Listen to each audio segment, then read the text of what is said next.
Blog Talk Radio. Hi, welcome to Conservatives Cool Talk Radio. This is your host, Wayne Bradley, and I want to welcome you to my Fix Michigan Monday segment. Fix Michigan Mondays are dedicated to my home state and talking to leaders, prospective leaders, on what we can do to fix this state of ours.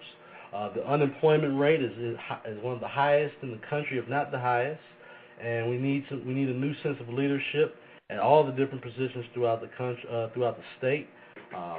Tonight's guest is someone who's been on the show before, the sheriff of Oakland County. He's running for governor, Sheriff Mike Bouchard, who is on the campaign trail. So I'm hoping that he'll be calling in soon. A lot of times they're calling, leaving out of other events. So I'm looking forward to Mike giving us a call in soon. But again, we're doing a Fix Michigan Monday show to speak a lot regarding what policies, what leaders have the best ideas to make Michigan better. I want to thank last week Gene Telesio for coming again on the show. It was really refreshing hearing his ideas, and I was really impressed with his plan. I want to say that online, on the air. That was a great presentation, and again, thinking outside the typical box of how we can fix Michigan and improve it. So if you didn't hear that show, I'd encourage you to go online and listen to the archive broadcast from last Monday. It was a really good show, and he had some really creative and thoughtful ideas on how we can fix Michigan. And we had Mike Bishop come on the show after that, also another recorded interview I had previous. So I want to thank him for that. Again, I want to thank everyone that's participated so far in the show. The primaries are fast approaching, and so hopefully on August 3rd, we will know who will be representing the Republican Party going into the gubernatorial debates and whatnot. So I'm looking forward to that. It's been a tight race. I believe Mike Cox, for the first time since January last week, showed that he's leading in the polls, which is quite a turnaround. He's had some major endorsements over the last couple of weeks that apparently have bumped him, gave him a significant bump in the polls, but it's a very close race. Pete Hoekstra has been the leader for the last couple months, and he fell into second place on a lot of these polls based on the Right to Life endorsement from Mike Cox, and also the DeVos family gave an endorsement for Mike Cox. So again, he had some very recognizable and high endorsements in the last week that appear to have put him over the top.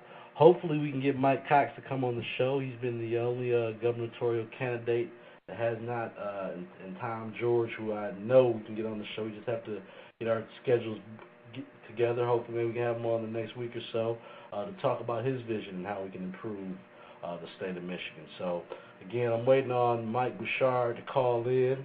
Hopefully he'll be calling in soon, and we can get to talking about his vision again on what he believes we can do to fix Michigan. I have some other questions for him. You know, things are always changing, and I have some questions for him regarding immigration and how he looks at the way Arizona's doing things. They're actually going to be bringing, the president will actually be bringing a lawsuit very shortly against the state of Arizona for their immigration policy. And quite frankly, if they had enough time to draw up a lawsuit and figure out what they're doing wrong, it seems like they ought to get on their job a little bit more and improve immigration themselves. So I'm looking forward to hearing from all the candidates on how they would deal with a problem like that, because we're a border state and we have immigration issues. It's not nearly to the problems of Arizona and California, because obviously we have water that separates us, and people aren't just dying to get from Canada to America like that. But we have more. It's more of a security issue coming into Michigan from that position from Canada. So it's going to be very interesting talking to the different candidates on exactly how they feel we need to fix Michigan and get it back on the right track. So looking forward to talking to all the gubernatorial candidates again over the next few weeks, and like I say, getting close to this primary, which will decide who goes to battle and what I expect to be a very handily won gubernatorial campaign.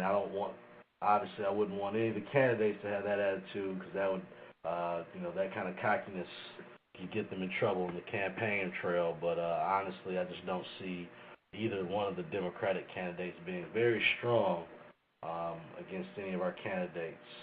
We have some very good candidates, and I'm looking forward to that. So hopefully, Mike Bouchard will be calling in soon. If he doesn't, I'll play his older interview where we covered a lot of the issues. But again, just a few more things that I'd like to cover in that interview. So hopefully he'll give us a call soon. If you want to call in and talk about what your ideas are to fix Michigan, I encourage you to give me a call, 347-996-3175. Give me a call, 347-996-3175. Who do you like as your gubernatorial candidate and why? I'd like to hear from you. Give me a call, 347-996-3175. I'm looking forward to hopefully having Roy Chin on the show very soon. He's a busy man, and we're trying to get a scheduling situation together where he can come on here. But I look forward to having Roy on the show. He's got some great ideas. He's running against, at least in the Republican primary, against John Papa George. So that will be a tough battle, but I'm looking forward to having him on the show. Roy, if you're listening in, feel free to come on. Give me a call, 347-996-3175. Today I had a very good meeting with Scott Hagerstrom from the Americans for Prosperity, and looking forward to doing some things with them in the near future. I talked to Mark from the Carroll Tea Party, and I'm really, like I said, I'm thinking of, and we were shooting around the idea of actually bringing a Tea Party right into the heart of the city, again, to show more of a unity issue than divisiveness. It's about Americans, no matter what color you are, wanting to get this country back on the right track. And it really does, again, that should cut through all kind of lines, whether it be race, age, or anything else. We want this country to be a better place. And I think that again, that's where the focus in the beginning, I think, of the Tea Parties were getting America back on track.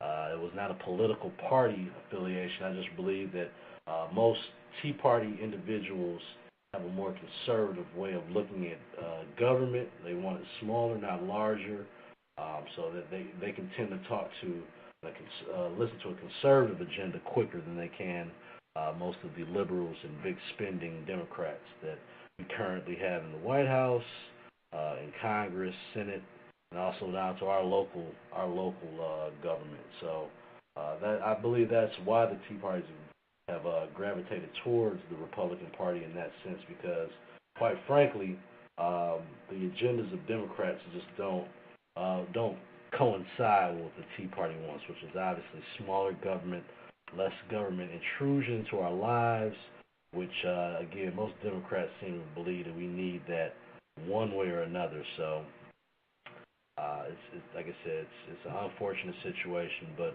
you have to thank goodness that these Tea Parties and independent-minded individuals are willing to step up and make noise, make a difference, to try to get people to realize that there are different opportunities, different ways of looking at things, and it's not all in such one little box. So hopefully Mike will be joining me soon.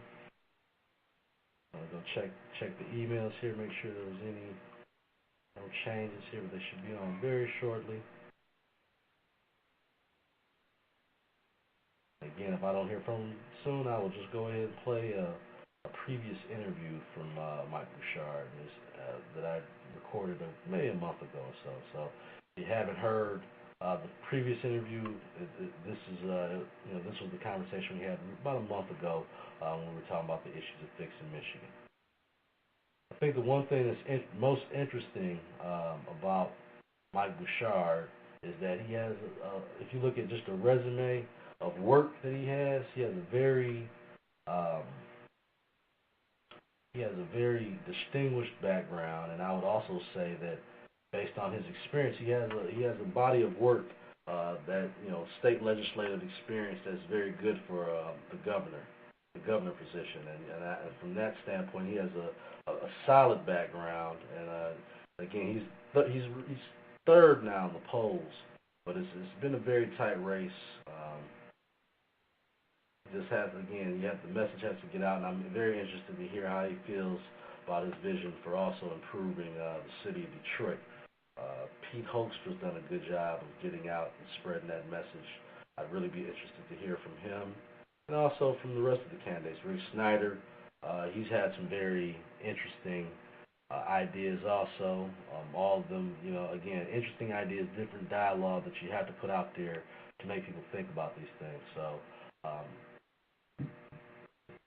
Kathy, maybe we can get Katie on the line so we can see what's going on with Mike here. So I'm going to send them over an email, and hopefully they'll be giving us a call very, very shortly.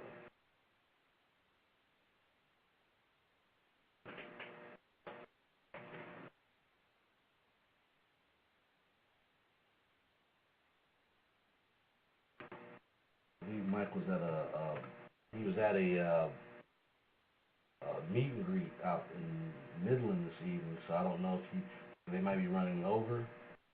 I'm going to send in an email real quick to his manager just to let him know we're waiting here. Again, we're on live radio, so sometimes this can happen. But, again, if we don't hear from him soon,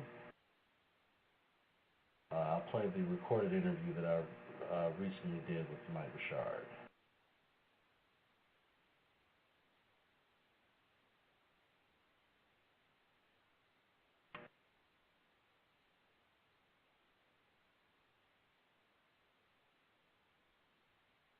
Give me a call, people, if you're listening in, 347-996-3175. On the air, 347-996-3175. Again, we're listening in tonight for Mike Bouchard to come on. I want to talk a little bit about the campaign, different campaign styles of all the different candidates, which I think has been an interesting story in itself. He's run, most of the candidates have run what I would consider relatively clean campaigns. Hasn't been a lot of backbiting amongst the party, but there has been a little bit, so it wouldn't be politics without it. Give me your opinion, folks. 347-996-3175.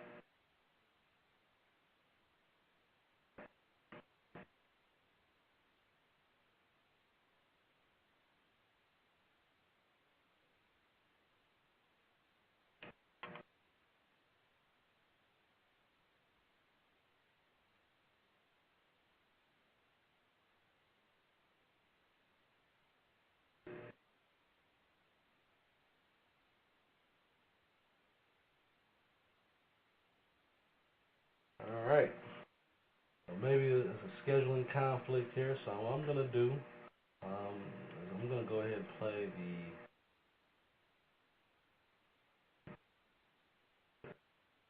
the previous interview that I had with Mike Bouchard and let the people listen in on that. If you have any questions, please call in 347-996-3175. Maybe if he calls in while the interview is going, we'll press pause and see what's going on with the sheriff right now. So without any further ado, I'm going to go ahead and play the previous interview I had with Mike Bouchard, and maybe he'll call in soon. Thank you. Listen in to the Mike Bouchard interview.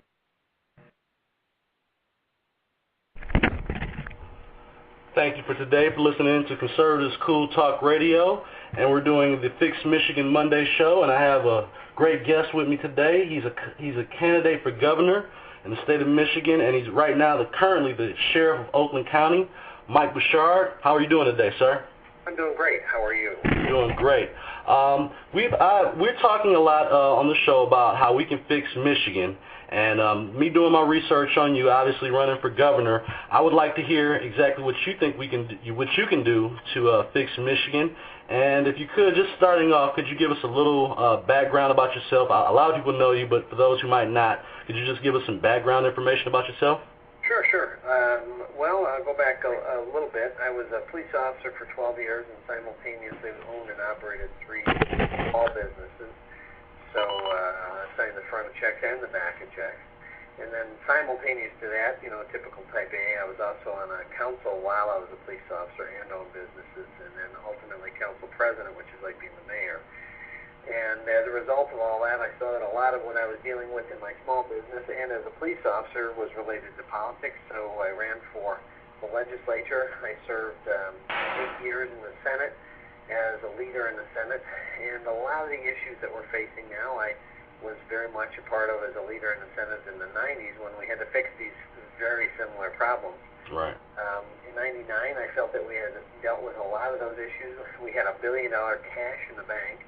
We had a AAA bond rating, and we're ranked one of the top 5 states in America to grow or start a business. So I left the legislature to come back into law enforcement and took over the sheriff's office with over 1,200 employees about 11 years ago, and that's where I've been ever since until I saw that a lot of the same problems that I got involved in before have come back, and now I'm worried about my kids and your kids and everyone else is leaving the state to find a future out of necessity, not by choice.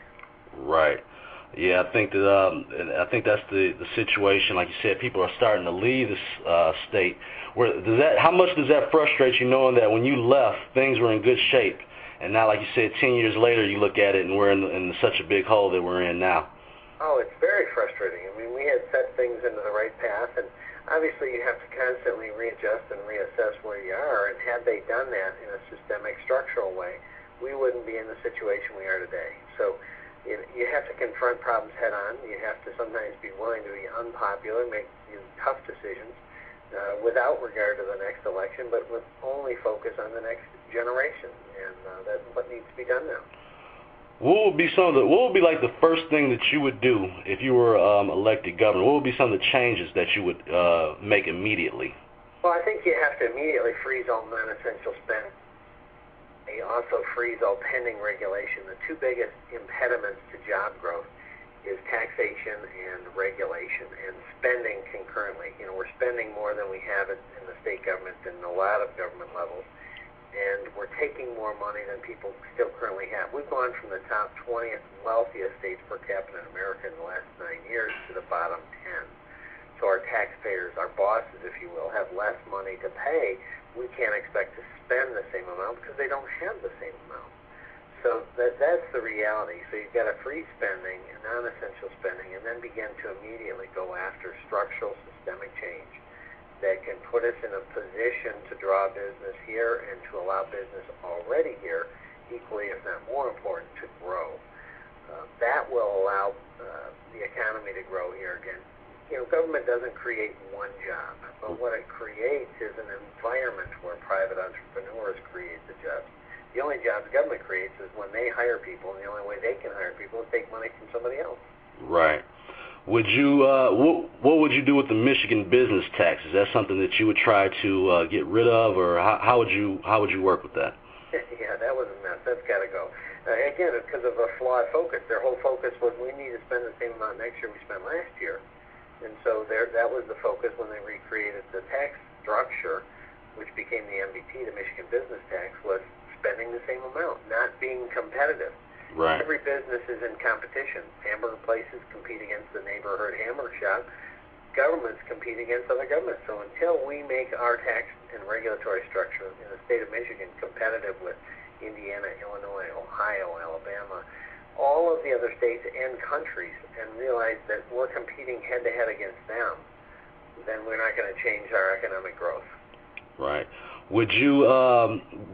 as far as with the tax situation here, period, would you support the Michigan fair tax? Well, whether it's a fair tax or a flat tax, it has to be low, easy to comply with, competitive. It has to be, you know, in my opinion, if it's a business tax, it has to be profit-based, not activity or payroll-based. So that, you know, again, the whole focus has to be what will be competitive, what will allow and encourage job growth here, now. Right. I thought last year I was at the Mackinac conference, and I listened to L. Brooks Patterson speak about the way he does the budget in Oakland County, and I thought that was I figured this is a 2-year rolling plan. Is that something maybe that you would try to implement in the state government, or why haven't we done that yet? I guess that would be the other question. Absolutely. To your question, actually we now do a 3-year rolling budget. So, you know, we try to stay in balance 3 years from now, not in the current year. And I would absolutely implement a minimum of a 2-year rolling budget in the state. You couldn't do beyond that because you've got 2-year legislative session, but you do a 2-year rolling budget with a 3-year forecast. so that you use a longer forecast, have it outside independently verified so it's not overly rosy, and then you adopt a 2-year rolling budget, which you constantly amend based on changing conditions. So if you see conditions worsening, you make cuts today. So as a result, we're in balance 3 years from now. I have eliminated so far 70-plus positions, almost 77 positions, without laying off one deputy, because we look out, saw it coming, froze hiring, and then started to make changes. So, we've stayed within our budget lines by being proactive and reassessing what's a need and a want, what's a priority, and only funding the priorities that are needs, and the wants, sadly, some of them are very good, have to go away, and the state has done none of this. Right.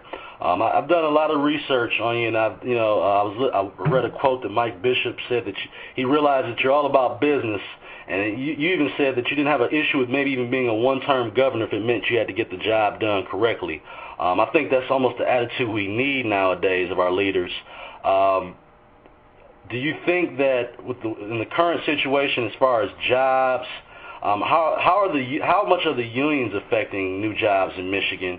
And is there anything we could do? Obviously, we can't eliminate unions or anything in Michigan like that, but is there anything we could do to maybe work better with the unions, or maybe get them to release some of the regulation to make it a better place to work or start a business in Michigan? Yeah, there's a lot we can and must do. I am all about jobs because, again, for me, it's creating an environment where jobs can grow and my kids can get a job when they get out of school and stay in this state. That's why I'm running, and that's what I want to fix. So for me, that's exactly why I'm very comfortable saying and being willing to be a one-term governor, because the reason I'm doing this is I want jobs to begin to grow here so my kids can stay here. And any parent listening understands that that's all that matters. Right. Kids have a future, and having your kids around you during that future. So, if I'm successful in that and unpopular with, some folks that don't like status quo being changed, so be it. Because the goal is not to be popular. The goal is not to win another election. The goal is to, instead of being focused on the next election, be focused on the next generation. Exactly. How much, how much do you feel that the unions, and as far as bringing in new jobs with plants and things of that nature, how much do you feel that plays a part in us not getting some of these newer automotive jobs, like obviously with Kia and Fisher Automotive that went to Delaware? Do you think that plays a large part in why we're not getting the jobs, or is there some other factor? In part, but we've got a lot of bad rocks in our rucksack. What we've got is a bad tax policy, a bad regulatory policy. We have, some inherent, costs, whether it's applied to labor or other things that. So, you're going to have to go through a number of things and become more competitive. The first thing, directly within the control of the governor, though, is the tax and regulatory policy. Right. When Reagan was elected, then Speaker of the House, Democrat Tip O'Neill, said to Reagan something like this, that you may have 10 things on your list you want to get done. If you focus on 2, and if you can get one of those 2 done, you've made an impact. And so if I can change the regulatory and the tax policy such that businesses can grow again, that's a good start, and that's worthwhile in that first term. Exactly. Let's see here. Another issue, obviously, that affects us in the job market will be the idea of improving our education systems here in Michigan. Are you open to more charter schools and competition amongst charter schools and public schools? Yes. Actually, I chaired education when charter schools went through my committee. The purpose of that was to try to give parents the opportunity to pick a school based on their child and their child's needs and circumstances. I'm a believer that we ought to take the cap off on charter schools in failing districts and focus on allowing an unlimited number of charter schools in failing districts from charter schools that are already performing in the top quartile. So what that does is say charter schools that are already at the top can come into any school districts that are failing and open a school. It would give parents in that failing district an opportunity to not have a generation that's lost, to have their children have an opportunity to learn. Excellent, excellent. Have you been to any of the tea parties, and what do you think the effect of the tea parties have been here in Michigan? Yes, I have been to them, and I think the effect is pretty broad-based, not just in Michigan, but across the country.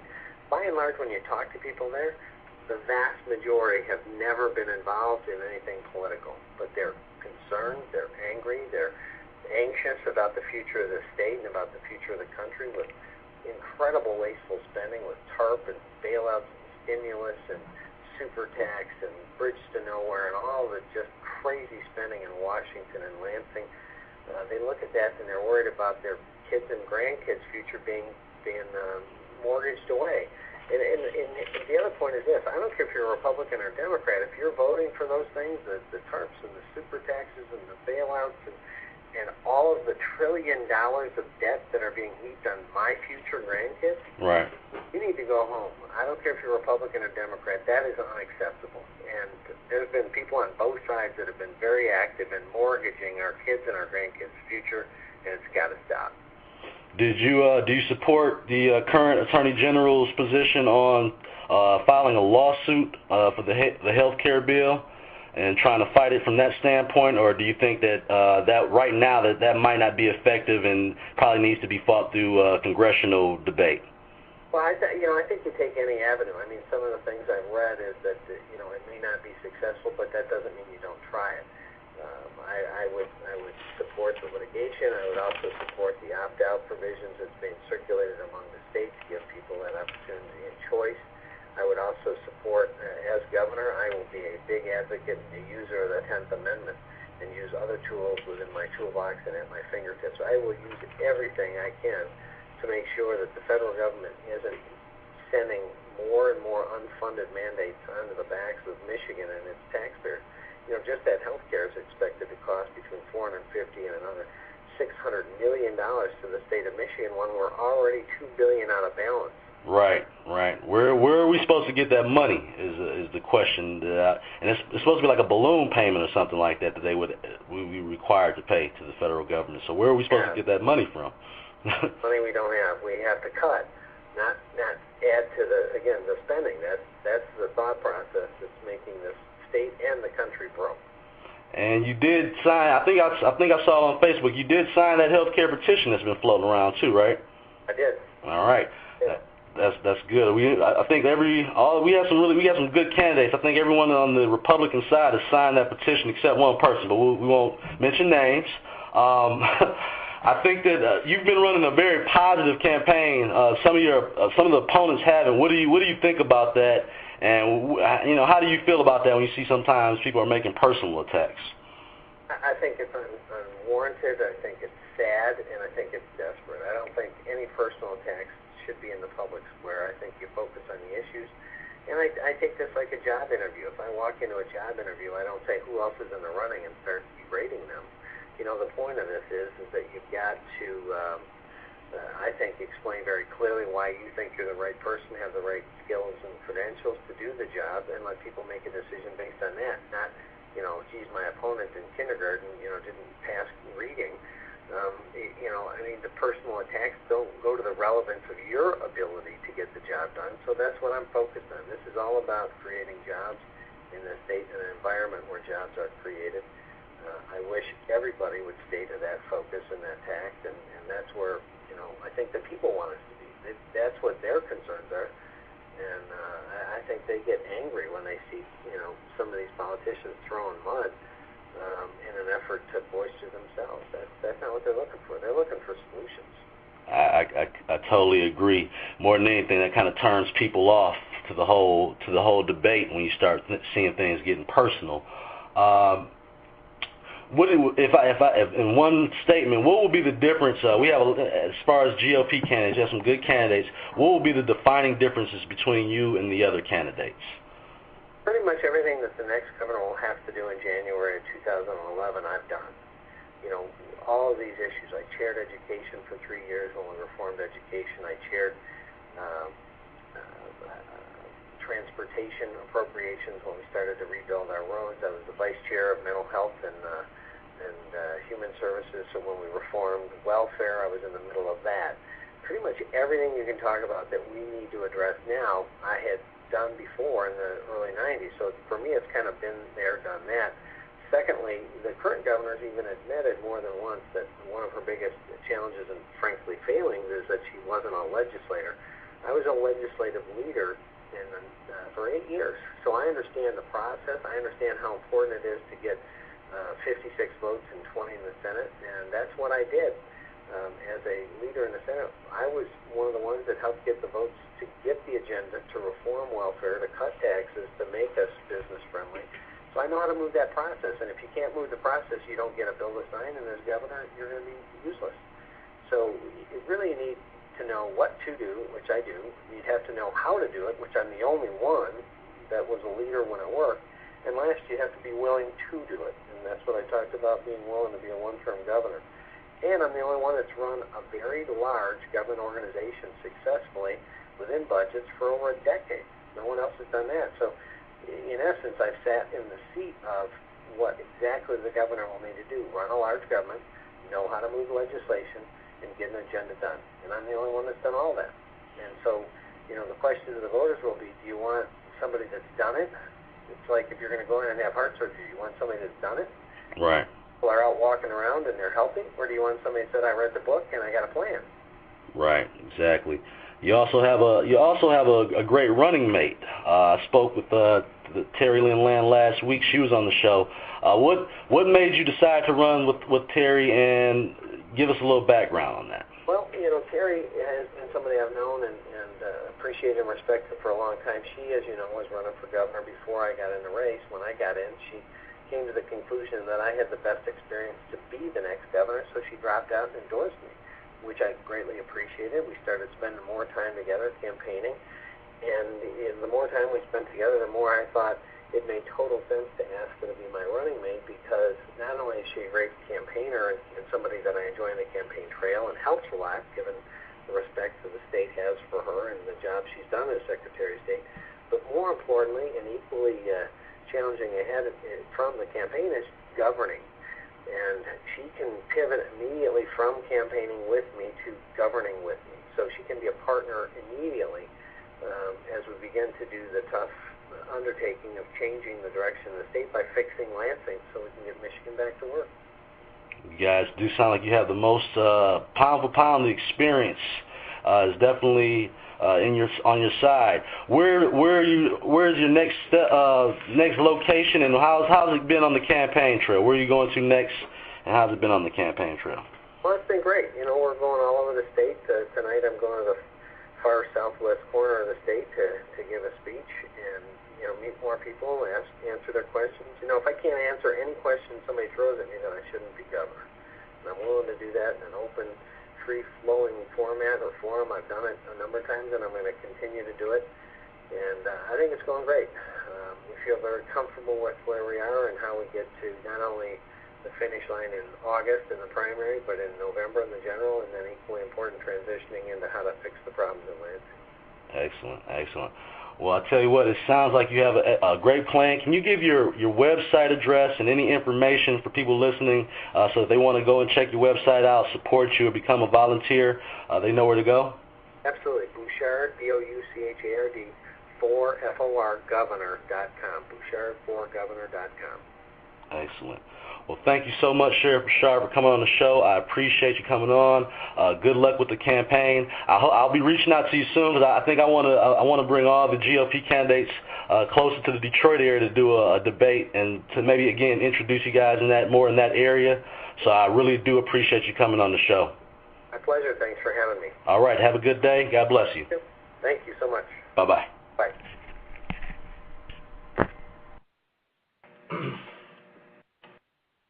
That was Mike Bouchard, and I'm going to go ahead now. I just got in contact with the campaign manager, still at the town hall meeting. I'm going to go ahead and play Terry Lynn Land's interview, who's his running mate and lieutenant governor candidate. I'm going to go ahead and play the Terry Lynn Land interview. Thanks for everyone that's listening and joining me today. This is Wayne Bradley on with Conservatives Cool Talk Radio, and we're doing our Fix Michigan Monday. And I have a very special guest with me today. It's the Secretary of State, Terry Lynn Land. How are you doing today? I'm doing wonderful. How are you doing? Great. I'm just going through some of the things here, and I just wanted to know, first thing off, I'm looking at all the different changes and improvements you've made with in the Secretary of State office. Are you a real tech person, or is this just something you realize that we're going to have to do to update our systems? Well, I'm like everyone else. I don't want to stand in line, and I want to get my business done with state government as quickly as possible. And so that's kind of the way I've looked at it. I've looked at it as a customer.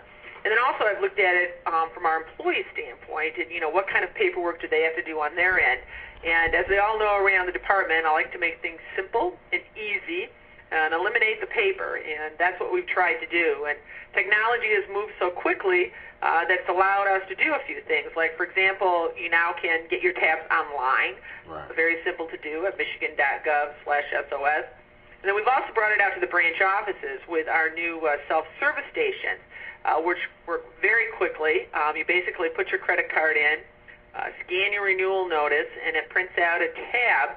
And what's great about these machines is they're in our vestibule, so they're available 24/7 outside of our branch. And just a lot of those types of things that we try to put together so we can make the customer's experience one that works well. Right. What have been some of the challenges, obviously, with our economy and the slowdown? What have been some of the challenges of making this work? And what are some of the differences? I'm noticing the super centers and the plus offices. What are some of the differences between some of those centers? Well, what we've tried to do is use the resources that we have very efficiently. And we've been caught every year like every other department has. And so we really looked at how we could deliver those services with the challenges that we have with the budget. So we took the money from the bricks and mortar and put it into what we call our plus and super offices. We brought more of the services that were in Lansing out to the local offices, for example, like instant titles and driving records and different things that you had to come to Lansing for in order to get done, and brought them out to the branch. The other thing that we've done is by doing this, it's really saved resources, not only in rent, but also in personnel, because then we can merge personnel into one office, make it larger. The 1- and 2-person offices really weren't working for us. If unfortunately someone came in with a long transaction, right, that made it tough for anybody else with some quick transactions. So the size of office that we like is between about 15 and 20 people. Mm-hmm. So we have more people at the counter to help you right, when you come in. And then what we also do is have what we call lead workers and analysts there. So if you have a more complicated transaction, you don't have to call Lansing. We can actually get it done right there for you. And this has really helped us save resources because we've also, through attrition, reduced our workforce by over 24%. And by doing that, that's allowed us to keep the great workers that we have without having to do any layoffs. Excellent, excellent. It's been 2 million fewer office transactions since '07. Is that mostly due to the technology? Does it also have a lot to do with the fact that with the way our economy is going? It's both. We have a lot of folks, as was mentioned, using the online services, and that's been a big chunk. About 2 million folks have used the online services. We also have a good chunk now using the self-service stations. And then, of course, it has been tough in this economy as far as title transfers goes, but the reality is everybody still needs to renew their license. Everybody still needs to get a tab for their car, and that's, a huge part of our business, and that's still going on. But again, in the title transfers and some of those areas, the operations have gone down a little bit. Now, with the way things are and the challenges in the economy, I just had a question for you about House Bill 5897. Under Representative George Cushenberry, I guess that was his idea to sponsor this bill. Where do you stand on that and the idea of doubling fees to the customers? Well, people have to understand that we're just a tax collector. That's the reality of what we do. Okay. Obviously, I do not believe we need to raise taxes, and that's why we've tried to do things as efficiently as possible. In fact, I challenge the legislators to do what we have done in government, and that is to reduce our operations and reduce our costs. Like I mentioned earlier, we've reduced our staff from over 2,000 down to 1,500. That's a 24% decrease, all through attrition. And again, not only is that through the services that we've made available, but also through the fact that we do use technology. We've looked at every operation, how we can make it more efficient, how we can do it better. My goal is to provide great customer service, but yet utilize the tax dollars. Now, if every department had reduced their operation by over 24%, we wouldn't be in the tough position that we are today.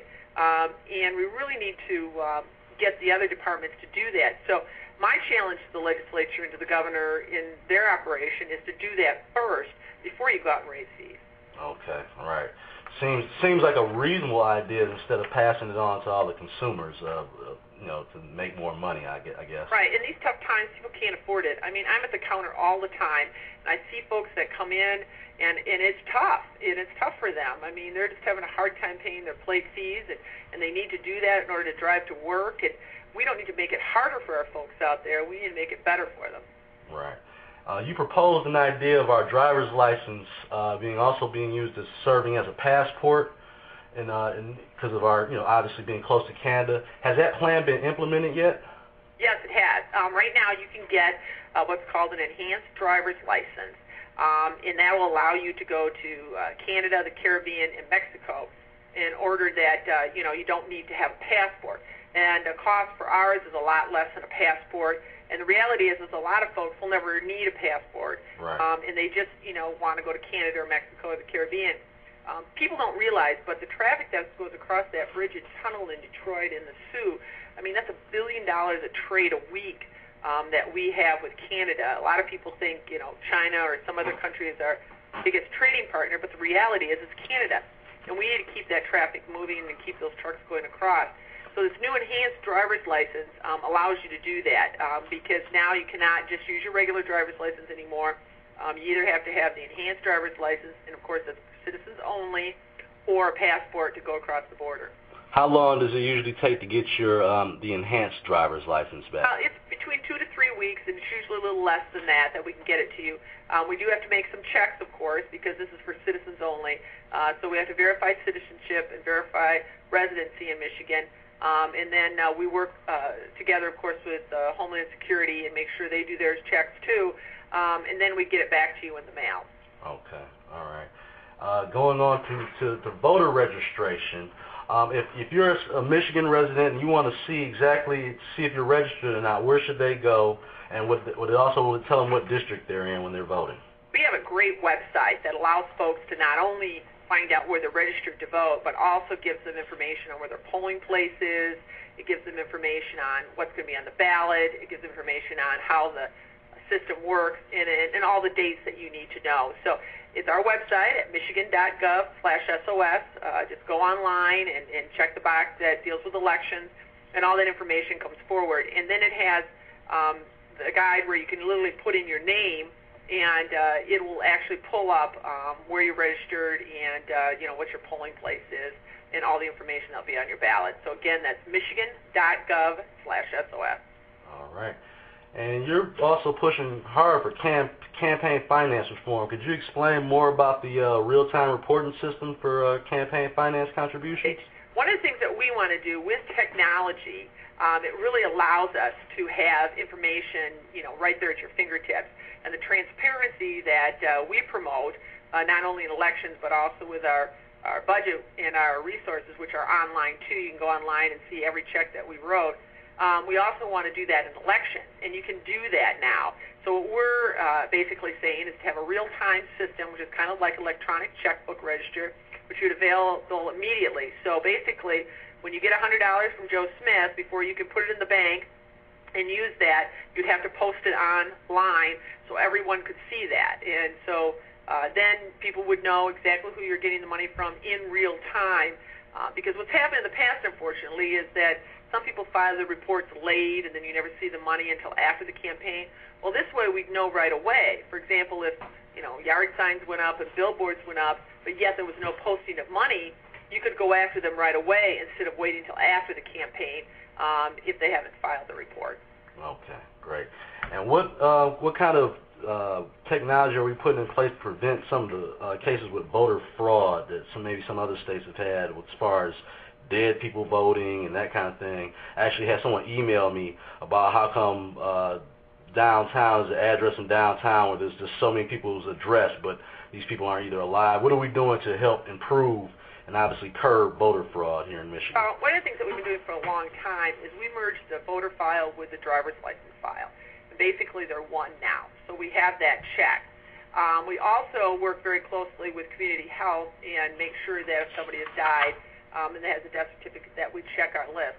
We actually went out and gave resources to local communities to clean up their list. The city of Detroit actually did do that. Janice Winfrey, the city clerk there, did a great job actually of cleaning up that list in the Detroit area. So that's been going on for a long time. In fact, we actually have 97% of those eligible registered in Michigan. So we've been working very diligently to do that. Now for the future, we're also going to put out what we call electronic poll books. Okay. Folks come into the polling place this August. They'll actually have their driver's license scanned in. It'll issue them a ballot, and they'll vote, and then it'll mark their ballot. So you won't have the ability to vote more than one place because we'll have scanned in your information. And that's really where the future is. And if you don't have your driver's license, it's still not a problem, of course. Everyone can do it the old-fashioned way by signing the form and giving that to the clerk there at the polling place. The reality is we're going to that driver's license with that swipe on it, and that really will make the difference for the future. And is there, when they say it's an optical scan for voters too, is that what are they going to be scanning eyes, or how does that work? No, you're talking two different things here a little bit. The voting system right now is called the optical scan system, and we have that across the entire state of Michigan. When I became Secretary of State, we went into one system for Michigan, so it's consistent no matter where you are, not only for the voters but also for our election clerks. So that's a paper ballot. It's marked. You go up to the device, it scans it through, and counts it. Now, what's great about this system that we have is it allows for recount and also for second chance voting, which is very important. For example, if you overvote, it'll kick it back out and tell you that, so you get the opportunity to vote again. And then also, too, for recounts. We do a lot of recounts in Michigan, and it's really a tangible ballot that gives us a great audit trail that we could use to literally go back and do that recount. And, you know, Michigan, I love Michigan, but we're kind of a purple state. We have a lot of close elections, and I think it's very important that we have a system that's recountable. Is due to that, is that why we have so many recounts? Yeah, we like to keep it exciting here in Michigan, I tell people. And, you know, we always usually have, you know, one party, the other one has the House or the Senate, and one has the governors or the Secretary of States, and you know, and even local communities too. They tend to have, you know, that, and I think that's great. I mean, it keeps everybody on their toes, and it gives people the opportunity to make their voices heard. You've been very instrumental in helping voters with disabilities. Can you, just in case they're listening, so they understand there's really no excuses not to get out and vote? Can we give some of the amenities and things you've done to help make sure that everyone gets a fair chance to vote? That's really been a priority of ours here. We feel very strongly that everyone should participate and everyone should have the option of being able to vote that works for them, and also to make sure that we have a secure system. So what we did is we went out and purchased an AutoMark system, which allows those folks with disability, whether it's hearing, sight, or even physical disability, to be able to vote in secret. And that's really the key here. In the past, you had to have someone help you, and you really didn't have a secret ballot, and you really couldn't be truly independent. So now you mark the ballot. You know, it has, for example, a screen on it that can make the print larger, smaller. It has a keyboard on it with Braille, and it even has what's called a SIP puff tube, where folks who are completely disabled can puff into that, and it'll mark the ballot. Then that ballot that's marked at that device is then put into the optical scan system, and it's counted with everyone else's ballot. And that's always been the key, is the folks in the disability community wanted to make sure that they weren't separated, but that yet they still could be independent on their vote, but yet they were part of the whole system. So it's still counted in the whole system like everyone else's ballot's counted, and it's really worked well, and it's been a true improvement to the polling place. Okay, great. We're also, this month is Donate Life Month. Can you tell the listeners a little bit more about that and what we're doing here in Michigan? In Michigan, we have organ donation registry at the Secretary of State's office, and we connect that with the driver file so that we can keep that posted and updated. And we started a couple years ago with the help of the legislature and the governor, which passed legislation which allowed us to put the heart logo on the driver's license. One of the things that I realized when I first came here, we had about 500,000 folks signed up on the list, and of course we have over 10 million people in the state of Michigan, so we needed to do something to really pump up those numbers and get folks to sign up and give that gift of life. So we worked really hard at it, but we realized we needed to have everyone on the team and have everyone be an advocate. So the legislature and the governor passed legislation to create the heart logo. So now when you sign up, you actually get that heart logo on your driver's license, and then you too can be out there promoting organ donation. And we've seen a true increase from that. And since we've done that, we actually have now 1.8 million names on the list, and it's really almost tripled the amount of folks that have signed up to be an organ donor. But even though we have that many folks, there's still over 3,000 Michigan residents that are waiting for a life-saving transplant, and we just still haven't been able to get them all the transplants they need. So that's why we're still working very hard. In fact, April is Donate Life Month, and we're out there promoting organ and tissue donation with a lot of good folks. We have folks coming to our branch offices from the Lions Club, the Gift of Life, from hospice, and all those organizations are helping us get that word out and encouraging people to sign up. Excellent, excellent. Is there a website? Is there anything on a website that people can go to sign up on this registry, either within the state of Michigan or a national registry, so they can know where to go? Right. Again, it's the same website for elections or for organ donation, michigan.gov/SOS. You can also sign up there, and we'll send you that heart logo sticker, and you'll get that in the mail, or else you can come into our branch. Either way, it works very quickly. Excellent, excellent. And one last thing, you're actually right now, you're a candidate for Lieutenant Governor, and you're running with Mike Bouchard. How's it been being a Secretary of State and also actively out here campaigning right now? Well, we have a huge state, as I mentioned, over 10 million folks and a lot of geography, but it's been great. We've been working across the state, talking about Mike Bouchard and his candidacy for governor and his experience. He's a sheriff and also a former state senator who actually was in the legislature when we had $1 billion deficit and still balanced the budget without raising taxes. So he's a strong candidate. He's got experience and backbone.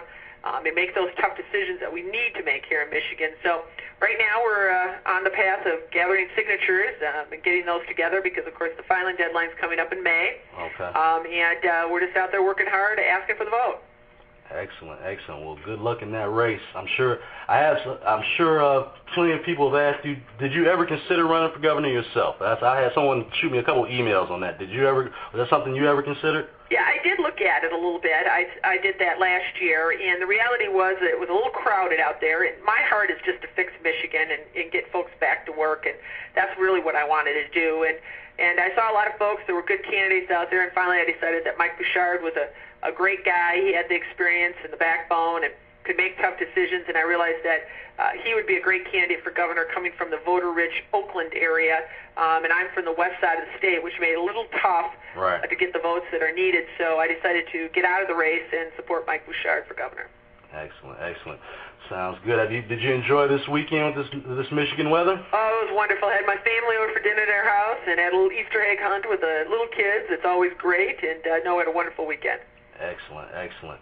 Well, I appreciate you coming on the show today. Again, you've done some great work here in the state of Michigan. That's why I wanted you to come on. If someone knows how to fix Michigan, you would definitely be one of the first people we need to talk to. So, Wayne, I appreciate that, and thanks a lot, and I appreciate you taking the time to talk with me. Thank you very much. You have a good day. You too, Wayne. Thanks. Bye-bye.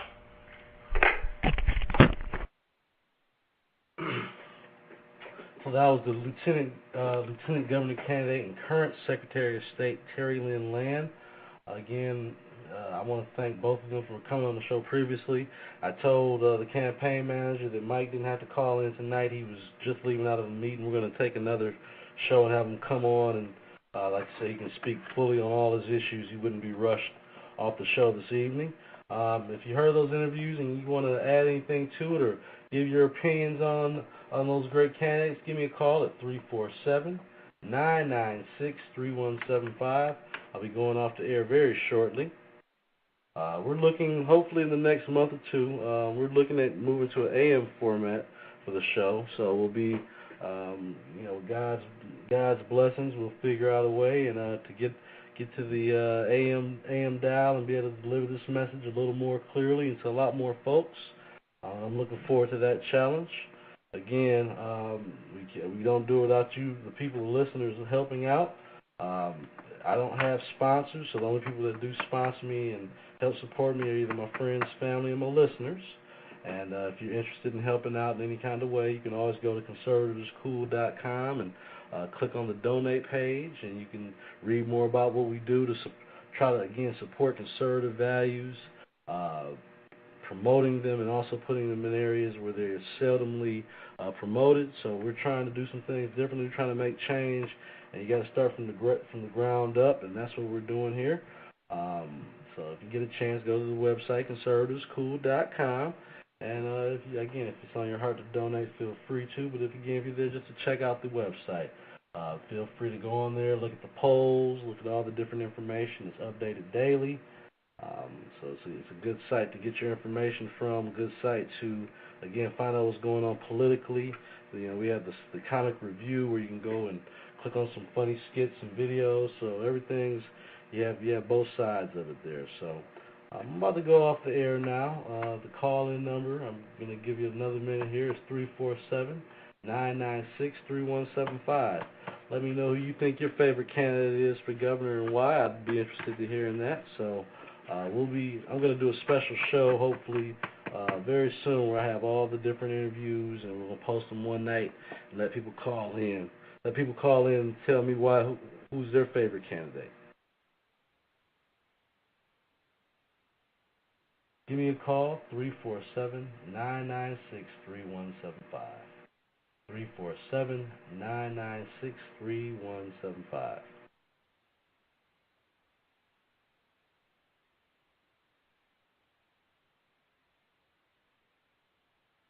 All right, well, I'm going to be going off the air now. I want to thank everyone that was listening in for this Fix Michigan Monday. Thank our guests that came on before, Mike Bouchard and Terry Lynn Land. Again, we've got some great candidates for governor out here, and great that we get a chance to listen to all of them. This is Fix Michigan Mondays with your host, Wayne Bradley, and I'm signing out. And God bless you, and good night.